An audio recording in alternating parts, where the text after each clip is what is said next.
चलो बच्चों, ये प्रश्न को देखते हैं। तो प्रश्न में दिया ए पदार्थ का आरएफ मान उच्च होने पर इसके द्वारा एल्यूशन में किया गया समय भी उच्च होता है। रीजन दे रखा है पदार्थ के अधिशोषक पर आधार अधिशोषित होने की दशा में ऐसे एल्यूशन के अधिक समय लगता है। यहाँ 5 विकल्प दे रखा है, ए बी सी डी तथा ई। आइए मुख्य अवधारणा की चर्चा करते हैं। मुख्य अवधारणा। तो प्रश्न में हमें एक कथन दे रखा है, उसके लिए कारण दे रखा है, हमें बताना है कि कथन के लिए कारण सही है कि नहीं और सही विकल्प का चुनाव करना है। तो कथन क्या दे रखा है, पदार्थ का आरएफ मान उच्च होने पर इसके द्वारा एल्यूशन में किया गया समय भी उच्च होता है। तो एल्यूशन क्या होता है? एल्यूशन प्रक्रम वो होता है जो यौगिक के पृथक्करण का जो प्रक्रम होता है, प्रक्रम, ये हमारा क्या कहलाता है? एल्यूशन कहलाता है। तो प्रश्न में क्या दे रखा है, पदार्थ का आरएफ मान उच्च होने पर इसके द्वारा एल्यूशन में लिया गया समय भी उच्च होता है। तो ये जो हमें कथन दे रखा है, ये हमारा क्या है? असत्य है, यानी कि फॉल्स है।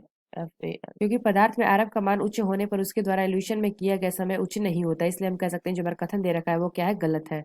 गलत। इसके लिए कारण क्या दे रखा है, पदार्थ के अधिशोषक पर अधिक अधिशोषित होने की दशा में ऐसे एल्यूशन में अधिक समय लगता है।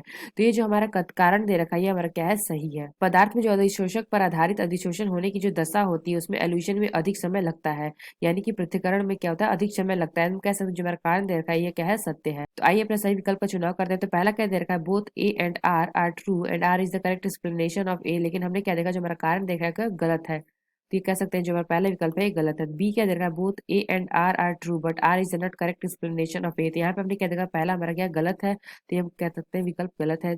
सी क्या दे रखा है, A is true but R is false. तो हमने क्या देखा, जो हमारा ए है वो गलत है। बी हमारा क्या दे रखा है, जो कारण दे रखा है रीजन, ये हमारा क्या है? सही है। तो कह सकते हैं जो हमारा विकल्प दे रखा है सी, ये गलत है। डी क्या दे रखा है, A is false but R is true, यह विकल्प हमारा सही होगा। जो हमारा ए हमें कथन दे रखा है वो गलत है, लेकिन जो हमारा कारण इसके लिए दिया गया है कि पदार्थ के अधिशोषक पर अधिक अधिशोषक होने की दशा उसके एल्यूशन से अधिक समय लगता है, तो ये हमारा क्या है? सही है कारण। तो हम कह सकते हैं जो हमारा सही विकल्प होगा वो हमारा क्या होगा? Option D. आशा करते हैं आपको समझ में आया होगा। धन्यवाद।